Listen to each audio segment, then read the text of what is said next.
समोर येते प्रफुल्ल पटेल आणि सुनील तटकरे यांनी सुनेत्रा पवारांकडे आपली नाराजी व्यक्त केलेली आहे। एनडीटीव्ही मराठीला सूत्रांची महत्त्वाची माहिती मिळते।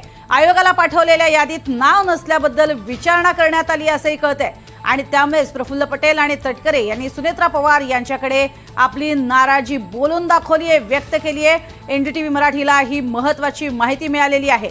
अर्थातच सूत्रांकडून मिळालेल्या माहितीनुसार आपण पाहत होतो की तटकरे आणि पटेल यांचीच नावं केवळ यादीमध्ये नव्हती आणि ती यादी प्रसिद्ध झाल्यानंतर सुनेत्रा पवार यांनी एक पोस्ट टाकली आणि त्या पोस्टमधनं हेही स्पष्ट केलं की माध्यमांमध्ये जी प्रसिद्ध झालेली यादी आहे त्यात काही तांत्रिक चुका झालेल्या आहेत, प्रिंटिंग मिस्टेक झालेल्या आहेत आणि त्या लवकरच सुधारल्या जातील। मात्र अशा स्वरूपात झालेली प्रिंटिंग मिस्टेक ही काही भावलेली नाहीये प्रफुल्ल पटेल आणि सुनील तटकरे यांना आणि म्हणूनच त्यांनी आपली नाराजी व्यक्त केल्याची माहिती एनडीटीव्ही मराठीला सूत्रांकडून मिळते। एकीकडे अशा पद्धतीनं याद्या जाहीर करत असताना स्वतः अजित पवार असताना अगदी काटेकोरपणे प्रत्येक नावावरती व्यवस्थित लक्ष देत असत, कुठलीही चूक होणार नाही याची काळजी घेतली जात असे। मात्र काल जी यादी समोर आलेली होती त्या यादीत झालेल्या चुका पाहता म्हणजेच तटकरे आणि पटेल यांची नावं नसणं यावरून अनेकांच्या भुवया उंचावल्या होत्या आणि त्यानंतर लागलेच सुनेत्रा पवार यांनी केलेली एक पोस्ट आणि त्यामुळेच कुठेतरी पार्थ पवार आणि सुनेत्रा पवार यांनीच हा निर्णय घेतलेला होता किंवा पार्थ पवार यांच्या निर्णयामुळे सुनेत्रा पवार यांना हा निर्णय घ्यावा लागला असंही म्हटलं जात होतं। अधिक माहिती या संदर्भातली घेणार आहोत रामराजे शिंदे यांच्याकडनं। रामराजे, एकंदरीतच पटेल आणि तटकरे आपली नाराजी व्यक्त करतायत असं कळतंय का? अधिक माहिती।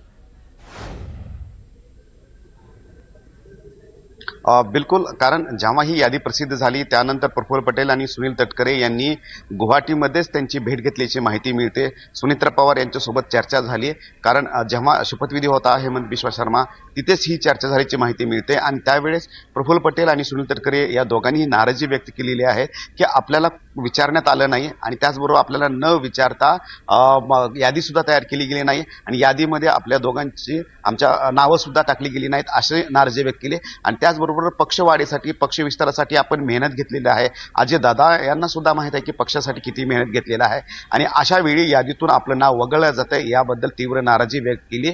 त्यानंतर मात्र काही तांत्रिक चुका झाल्या असतील असं सुनेत्रा पवार यांनी या दोघांनाही सांगितलं आणि समजूत काढण्याचा प्रयत्न केला। मात्र त्यानंतर सुद्धा या दोघांची नाराजी कमी झाली नसल्याची माहिती मिळते आणि म्हणूनच पक्षामधली जी खदखद आहे ती आता उघडपणे बाहेर येऊ लागलेली आहे।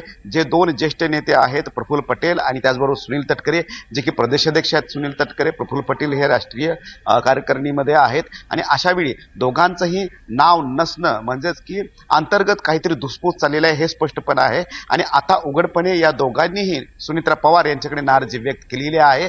त्यामुळं आता कशा पद्धतीनं या दोघांचीही पक्षाकडून मनधरणी केली जाईल ते पाहणं गरजेचं आहे। का या दोघांची नाराजी आणखीन पक्षामध्ये काही वेगळं रूप घेते ते सुद्धा बघावं लागणार आहे। नक्कीच। आणि या सगळ्या नाराजी नाट्यानंतर स्वतः तटकरे हे आज शरद पवार यांच्या भेटीसाठी गेले होते, मात्र प्रकृतीची विचारणा करण्यासाठी गेलो होतो असंही त्यांनी स्पष्टीकरण दिलेलं आहे। हेही विशेष।